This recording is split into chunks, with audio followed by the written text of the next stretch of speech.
Halo semua, saya Hedi. Kali ini kita akan bahas emiten-emiten yang ada di salah satu indeks terpopuler di Indonesia, yakni LQ45. LQ45 adalah singkatan dari Indeks Liquid 45, adalah indeks yang dikembangkan oleh Bursa Efek Indonesia yang terdiri dari 45 saham paling liquid atau yang paling sering diperdagangkan di Bursa Efek Indonesia. Nah, banyak yang menggunakan acuan dari LQ45 ini karena dianggap saham-saham blue chip terdapat pada indeks ini. Padahal sebenarnya tidak semua saham dalam LQ45 adalah saham yang bagus atau blue chip. Dan juga sebaliknya, saham yang di luar LQ45 bukanlah saham yang kurang bagus. Hanya saja memang dalam LQ45 tersebut sahamnya lebih banyak diperdagangkan. Mungkin karena aktivitas trading atau karena saham tersebut memang populer di kalangan investor. Akan tapi, berinvestasi pada emiten LQ45 juga merupakan pilihan yang bagus oleh karena emiten ini sangat liquid, yang berarti jika Anda ingin membelinya akan sangat mudah, dan juga ketika Anda ingin menjualnya karena butuh uang juga sangat mudah. Setelah saya melakukan analisa satu persatu ke 45 saham di LQ45 ini, saya hanya menemukan 10 emiten yang menurut saya cukup menarik. Bahkan ketika saya menggunakan acuan harga saat ini, sekitar seminggu terakhir, sejak saya membuat video ini pada tanggal 24 April 2020. Padahal, seperti yang kita ketahui, banyak harga saham yang mengalami penurunan yang sangat luar biasa. Emiten overvalue menjadi undervalue, emiten dengan harga wajar menjadi undervalue, dan emiten yang undervalue malah menjadi semakin undervalue. Saya menggunakan analisa seperti yang biasa saya lakukan, yakni dengan menggunakan pendekatan valuasi, dividen, dan pertumbuhan, juga melihat likuiditas dan lain sebagainya. Saya ambil dari anggota indeks LQ45 yang berlaku Februari 2020 sampai bulan Juli 2020.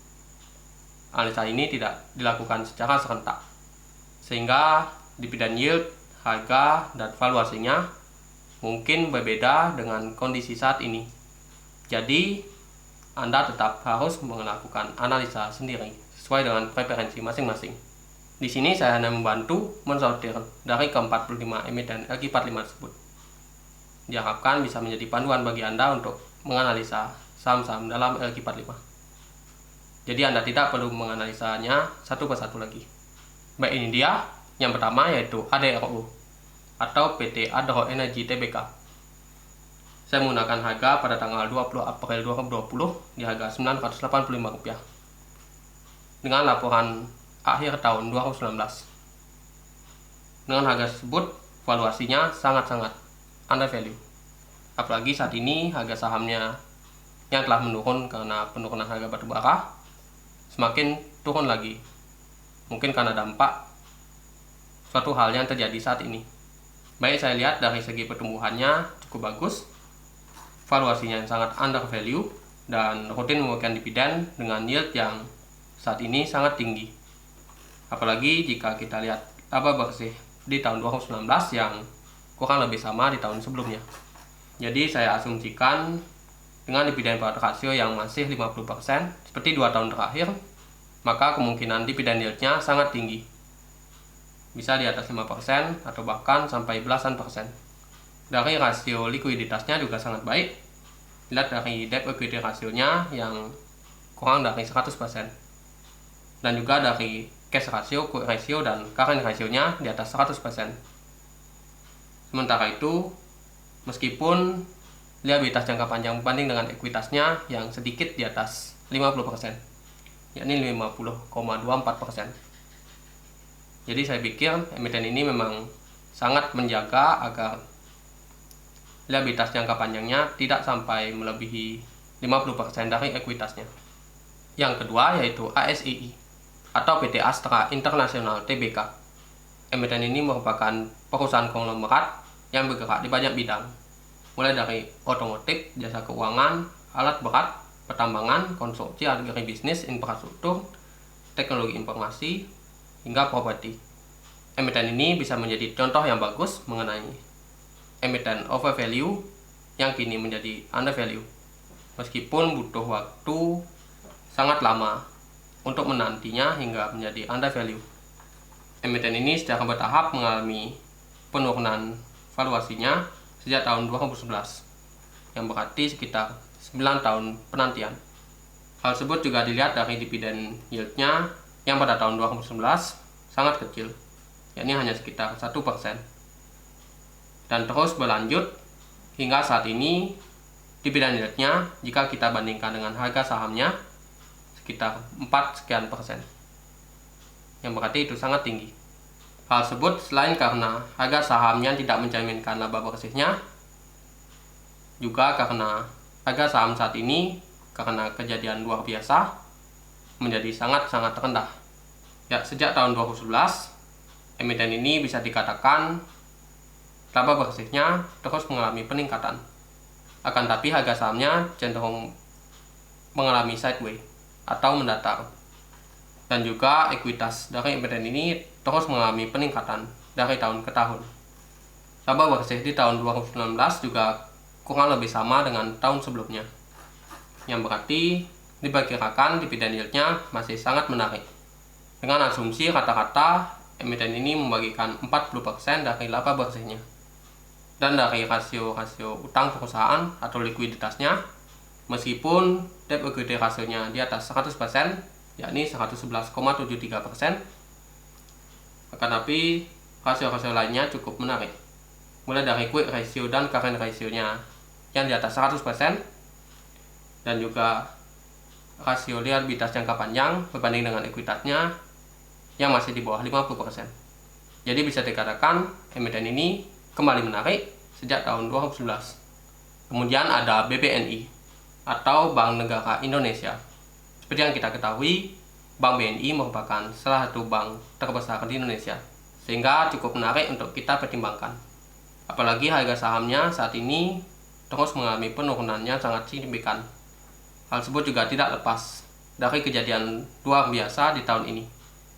Meskipun demikian, sebelumnya pada saat harga sahamnya kurang lebih normal, saya kurang tertarik dengan emiten ini. Karena meskipun undervalue jika dibandingkan dengan emiten-emiten bank besar lainnya, akan tapi dividen yieldnya sangat kecil, yakni di bawah 3%. Hal tersebut dikarenakan emiten BNI hanya memiliki dividen payout ratio sebesar kurang lebih 25 atau 35%, jauh lebih rendah dibandingkan emiten-emiten perbankan besar lainnya. Dan saat ini karena kejadian luar biasa ini, sehingga harga sahamnya menjadi sangat menurun. Maka dari itu dividennya menjadi sangat menarik jika kita bandingkan dengan harga sahamnya saat ini, yakni pada tanggal 24 April 2020 sebesar Rp3.800, dividen yieldnya 5,43%. Itu sangat tinggi, yang berarti emiten ini mengalami diskon yang sangat luar biasa. Apalagi jika kita lihat dari kinerjanya, emiten ini terus mengalami pertumbuhan yang sangat baik itu dari pendapatan, laba, dan ekuitasnya.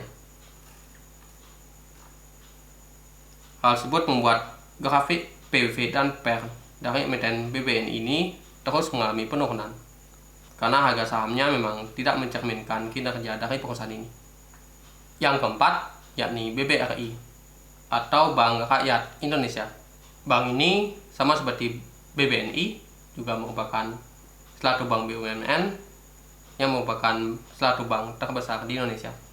Emiten ini dulunya overvalue, akan tapi karena harga sahamnya yang menurun sangat tajam diakibatkan oleh kejadian luar biasa di tahun ini, valuasinya jika kita gunakan harga di tanggal 24 April 2020, yakni Rp2.630, per dikali PBV-nya hanya 14,84.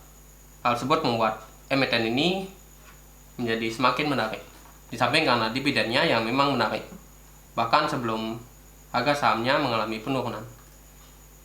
Karena emiten ini cukup loyal membagikan dividen, yakni sekitar 40-60% dari laba bersih dibagikan kepada pemegang sahamnya. Hal tersebut membuat dividen yieldnya menjadi di atas 3%. Bahkan saat ini dengan harga tersebut, dividen yieldnya menjadi 6,39%, yang berarti sangat tinggi, dan emiten ini mengalami diskon yang sangat luar biasa.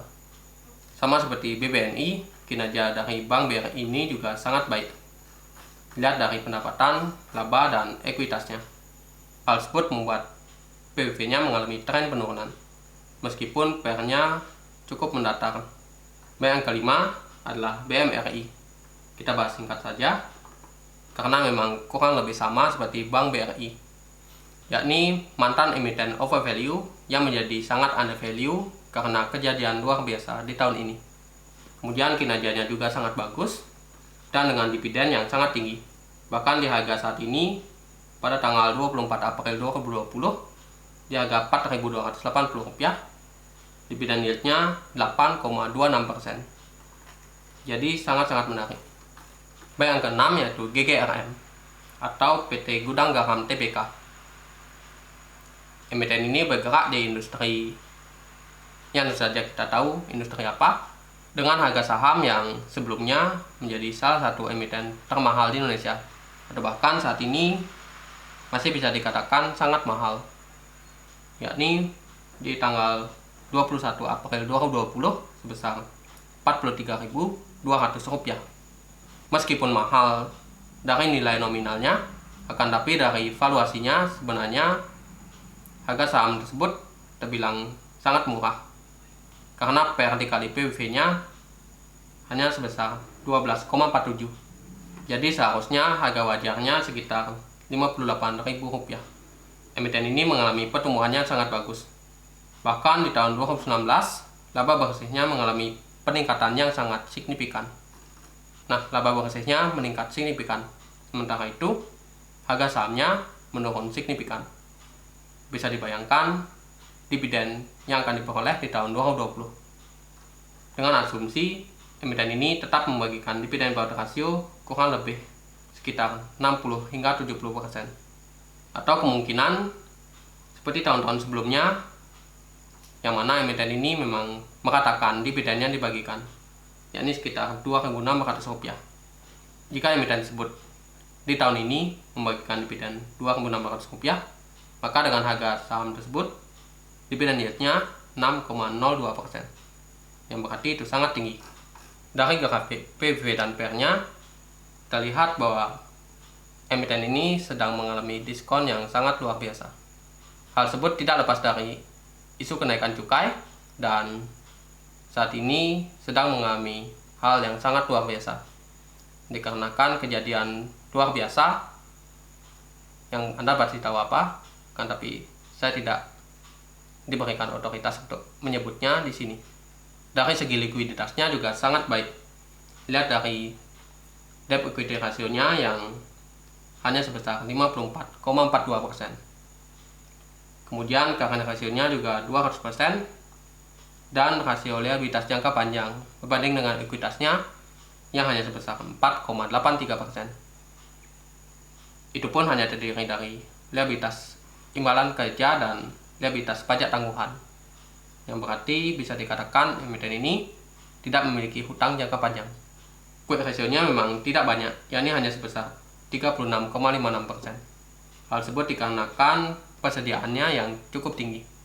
Akan tapi kita pasti tahu persediaannya terdiri dari apa saja, yang saja merupakan barang yang mungkin lebih tahan lama dibandingkan dengan makanan atau minuman. Kemudian emiten selanjutnya yaitu HMSP atau PT HM Sampurna Tbk. Saya bahas singkat saja karena kurang lebih sama seperti GGRM, yakni harga sahamnya telah menurun tajam akibat kenaikan cukai, dan juga diperparah dengan kejadian luar biasa di tahun ini. Emiten ini memang sangat overvalue, akan tapi dividen yieldnya sangat menarik. Jaga pada tanggal 22 April 2020, yakni sebesar Rp1.575, dividen yieldnya sebesar 7,44%. Hal tersebut dikarenakan dividen pada hasilnya mendekati 100%, yang berarti hampir semua laba bersihnya dibagikan kepada pemegang sahamnya. Dengan laba bersih di tahun 2019 yang mengalami peningkatan dibandingkan dengan tahun 2018, apabila emiten ini masih membagikan 100% laba bersihnya, maka dividen yieldnya akan kurang lebih 7%. Diskon besar tersebut juga didukung oleh PV dan PR-nya yang mengalami penurunan sangat signifikan sejak tahun 2016. Rasio likuiditasnya juga sangat baik dengan debt equity ratio yang hanya 42,67%. Sementara itu, cash ratio, quick ratio, dan current ratio-nya di atas 100% dengan likuiditas jangka panjang berbanding dengan ekuitasnya yang hanya sebesar 6,99%. Jadi, dari segi likuiditas terbilang sangat aman. Emiten selanjutnya adalah PTBA atau PT Bukit Asam Tbk. Emiten ini merupakan anak usaha dari BUMN yakni Inalum. Untuk valuasi, emiten ini terbilang sangat undervalue. Di harga saham pada tanggal 24 April 2020 sebesar Rp1.850, PR dikali PBV-nya sebesar 6,13. Emiten ini juga memiliki kinerja yang cukup bagus, yakni dengan pendapatan bersih yang terus mengalami peningkatan dan laba bersihnya juga mengalami tren peningkatan. Meskipun di tahun 2019 mengalami penurunan dibandingkan dengan tahun 2018. Valuasinya juga cenderung mengalami penurunan. Dari neracanya juga terlihat sangat bagus, dilihat dari ekuitasnya yang terus mengalami peningkatan signifikan, akan tapi liabilitas atau hutang perusahaannya justru mengalami penurunan. Dari dividen, PTBA juga sangat menarik, yakni di harga tersebut dividen yieldnya sebesar 18,36%. Jadi kemungkinan walaupun di tahun 2019 ini laba bersihnya mengalami penurunan, jika emiten ini masih mempertahankan dividen pada hasilnya yang sekitar 70 hingga 80%, maka dividen yieldnya masih tetap tinggi. Apalagi harga sahamnya terus mengalami penurunan. Dari segi rasio utang perusahaannya juga terbilang sangat bagus, mulai dari debt equity rasionya yang hanya sebesar 42,04%, kemudian cash ratio, quick ratio, dan current ratio-nya di atas 100%. Sementara itu, rasio liabilitas jangka panjang berbanding dengan ekuitasnya yang sangat kecil, yakni hanya 16,34%. Jadi utang perusahaannya terbilang sangat aman.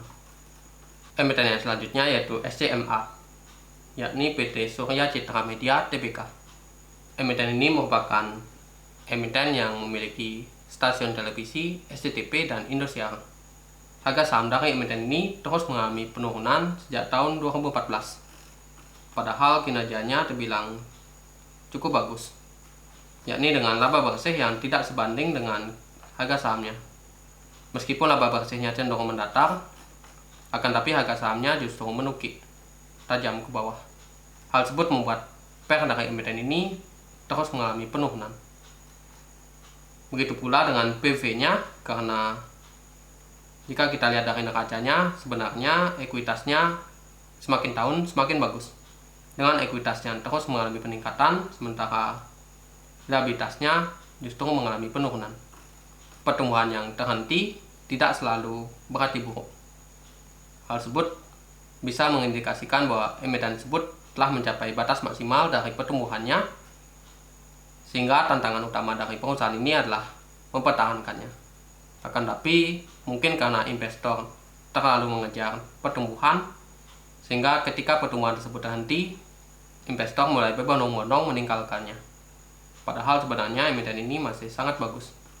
Dan memang di masa lalu emiten ini memang sangat overvalue. Bahkan PR dikali PBV-nya hingga di atas 100. Hal tersebut membuat dividennya menjadi sangat kecil. Meskipun emiten ini terbilang loyal dalam membagikan dividen, yakni kurang lebih 40 hingga 80% dari laba bersih dibagikan kepada pemegang sahamnya. Akan tapi saat ini valuasinya yang dulu hingga ratusan, sekarang menjadi sangat undervalue. yakni per dikali PV-nya hanya sebesar 17,57. Hal tersebut merupakan penurunan yang sangat signifikan. Mengingat pada tahun 2020, emiten ini harga sahamnya mengalami penurunan yang sangat signifikan, diperparah dengan kondisi luar biasa di tahun ini. Di harga saham pada tanggal 3 April 2020, yakni sebesar Rp790, dividennya sekitar 7,09%. Jadi, meskipun laba bersih pada triwulan ketiga tahun 2019 mengalami penurunan namun tidak signifikan, saya yakin dividen yield di tahun ini menjadi sangat tinggi, mungkin sekitar yang pasti di atas 3%.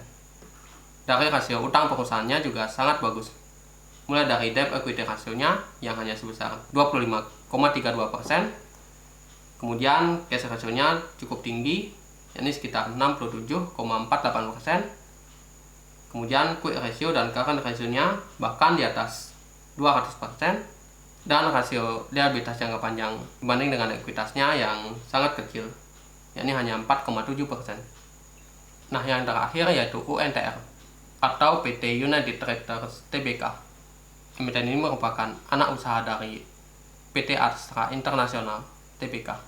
Benarnya emiten ini bukan merupakan perusahaan tambang batubara, karena fokus utama dari emiten ini sebenarnya adalah penjualan alat berat. Akan tapi karena